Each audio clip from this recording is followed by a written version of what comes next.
Pedro, boa noite, Vitor Hugo pela 103 FM. Primeiro eu queria que você falasse, né, sobre não ter hoje o Lucas Evangelista de última hora. Quem foi o substituto dele na equipe e também se isso afetou emocionalmente no desempenho da equipe? Olá, muito boa noite. Sim, primeiro gostaria de mandar um grande abraço em nome do grupo para o Lucas, para toda a sua família. Um sentimento de perda dentro de alguém do grupo que nos é muito querido, e acordamos hoje com essa triste notícia. Tem sempre um pesar, obviamente, em relação àquilo que é a forma emocional como tu vens abordar o jogo, que tentámos de alguma maneira que não tivesse esse impacto, mas que tivesse sim uma reação da nossa parte em relação a poder entregar-lhe aquilo que seria o nosso esforço e o nosso trabalho em campo. Ele seria, obviamente, o titular. Quem entrou na posição dele foi o Bruninho, em termos daquilo que nós tínhamos definido pelo menos para iniciar o jogo de hoje. Mas deixem-me dizer também que temos de dar os parabéns ao Bahia, depois de perder por 4-0. Penso que não há muita justificação a dar, não há muitas coisas a falar sobre o jogo, e dizer que nitidamente foi uma equipa que nos passou por cima. Começou a passar-nos por cima em termos da atitude, começou a passar-nos por cima em termos daquilo que foi o aproveitamento claro de erros que nós cometemos, graves em termos de perdas de bola na nossa construção, e que daí resultam praticamente os dois escanteios, e aí sim tenho toda a responsabilidade em termos de pedir aos nossos jogadores, a dois dos nossos jogadores, para ficar na frente para uma transição para surpreender, e curiosamente as coisas saem daí nos primeiros 2 golos. No segundo tempo, procurámos apelar àquilo que era o sentimento de orgulho da equipa e de procurar fazer coisas diferentes, e que se soltasse. A equipa já estava a perder por 2 golos.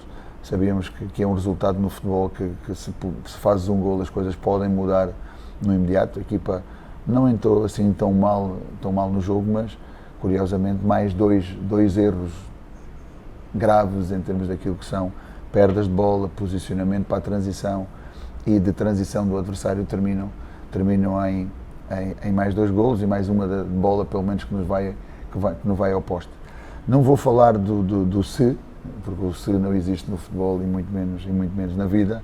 Se tivéssemos feito alguma das ocasiões, eu pensaria que hoje seria um jogo para 6-3 ou qualquer coisa dessa natureza, e o adversário sairia sempre vencedor. Hoje as coisas saíram-lhe de facto muito bem. Sabemos que o adversário é um adversário que tem uma ideia de jogo clara, tem um elenco com muita qualidade, tem um elenco com muita experiência, com muita maturidade, e hoje quiseram e disseram claramente desde o primeiro minuto que estavam para ganhar o jogo, e foi isso que conseguiram.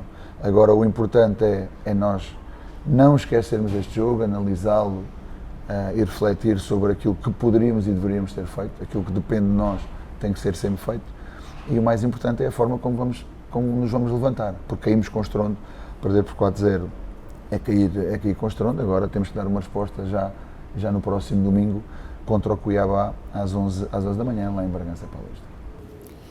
Pedro, em relação justamente ao próximo duelo contra o Cuiabá, eu sei que você ainda está tentando identificar o que aconteceu para ter saído daqui com esse placar tão negativo. Foi a maior derrota sofrida, eu falo de placar.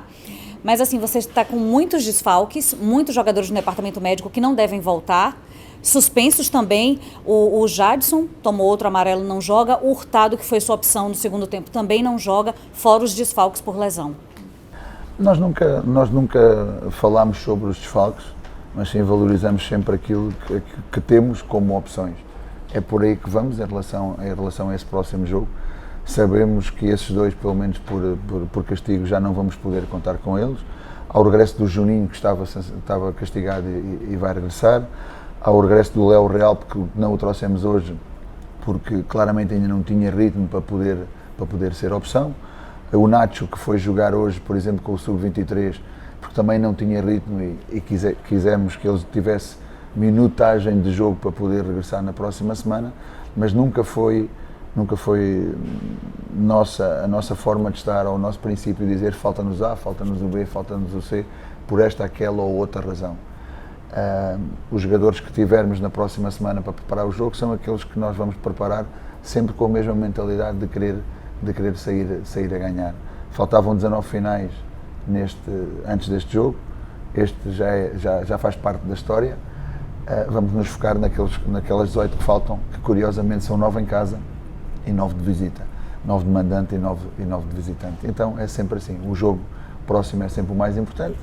Vamos prepará-lo numa semana larga, que agora também teremos mais tempo para isso, analisar os jogadores que saíram com alguns sintomas que já estão a ser analisados também pelo departamento médico. Amanhã teremos tempo de analisar tudo isso para preparar o regresso na terça-feira e aí começar a preparar esse jogo com as soluções que temos para o preparar. Não pensando nos que não temos, mas sim valorizando e dando muita confiança aos jogadores que temos para preparar esse jogo. E Pedro, hoje o Bragantino novamente, né, sofreu um gol pelo alto, um gol de bola aérea. Na coletiva passada você tinha falado disso em Bragança Paulista. Como vocês vêm trabalhando isso durante a semana para tentar cessar esse que vem sendo um defeito da equipe durante o ano? Sim, não durante o ano, não durante todo o ano. E há também que fazer a distinção entre aquilo que é uma bola longa para a linha defensiva e onde os zagueiros têm que disputar essa primeira bola e sofrer um golo em termos daquilo que é uma bola parada. E aí eu já fui muito claro em que assumi aquilo que era ter 2 homens e o adversário correu o risco também de deixar 2-2 em campo aberto e teve esse risco, ou seja, nós corremos o risco de querer ter 2 homens assim, eles correram o risco de não ter e ganharam de alguma maneira superioridade nessa zona. Foi falta na marcação, não teve a ver com a forma de atacar a bola aérea, apesar de um dos nossos zagueiros pudesse ter atacado. Há que fazer essa diferenciação entre o que é defender uma bola aérea e defender o que são situações de bola parada, que são coisas totalmente distintas. Como é que a trabalhamos?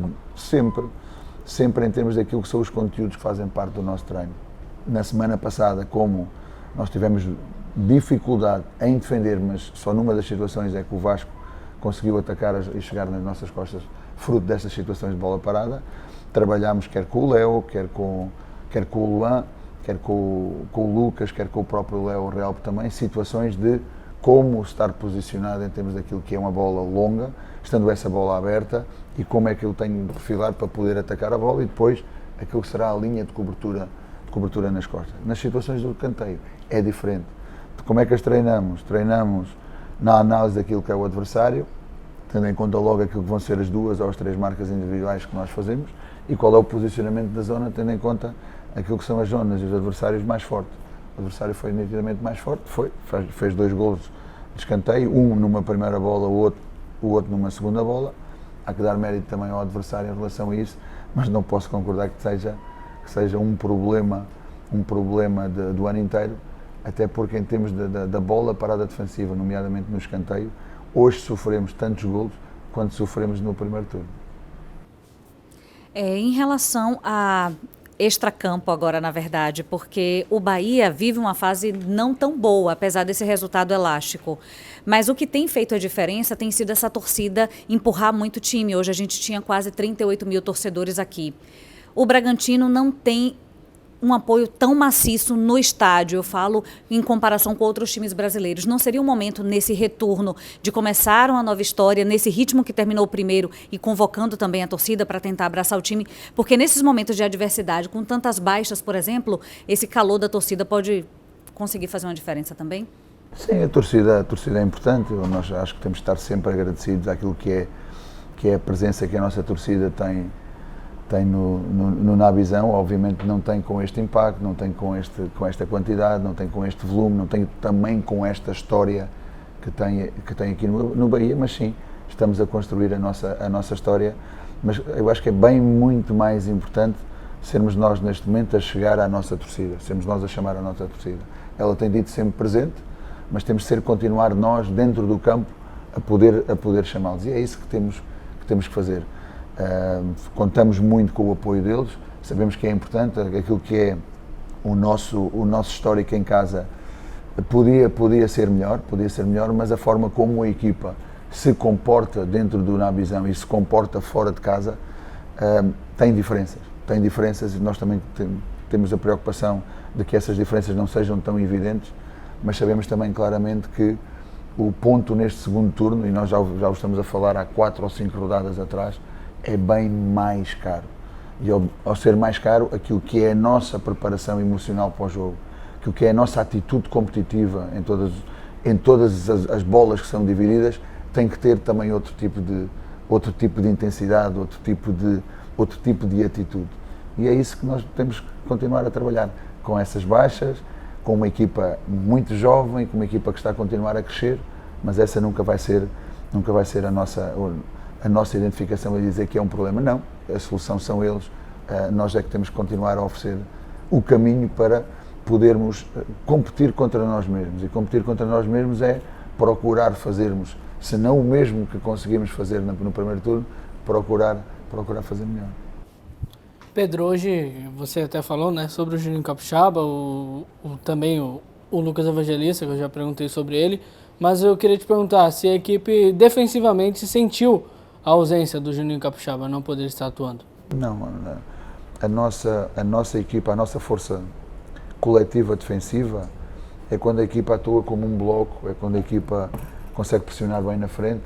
Eu penso que no primeiro tempo ainda tivemos alguns momentos em que pudemos recuperar a bola, e dessa recuperação de bola até saíram algumas situações de finalização, mas depois já não conseguimos ter muita força. O adversário, aliás, também não permitia muito que nós tivéssemos essa capacidade de pressionar na frente, porque praticamente só dispunha 3 ou 4 jogadores, e depois todos os outros 5 ou 6 estavam claramente numa última linha, e não nos permitia ter essas referências de pressão em termos daquilo que é o defender para a frente. Então nós não podemos dizer que a ausência do Juninho tenha sido a principal preocupação em relação a tudo isto, mas sim a forma como nós não conseguimos estar bem equilibrados no momento da perda da posse da bola, em particular nos 2 golos em que surgiram no segundo tempo, e também ter um controle sobre a bola que levou a esse tipo de perdas. Se quiser analisar as coisas em termos mais de linha defensiva, foi a primeira vez que jogou o Hurtado, foi muito próximo daquilo que foi o Luan Cândido. O Lucas foi a primeira vez que jogou connosco, e terminamos com o Luan Patrick e o Luan Cândido. Quando é que jogou esta linha defensiva em termos de poder ter uma coordenação ou de poder ter tudo isso? Não é por aí, porque eles tentaram fazer o seu trabalho, mas também em termos de uma coordenação defensiva que leva tempo e requer esse trabalho, requer esse conhecimento, também as coisas podem não ter surtido tão bem nessa coordenação defensiva, em particular da linha defensiva. Mas não nada teve a ver com a ausência do Juninho.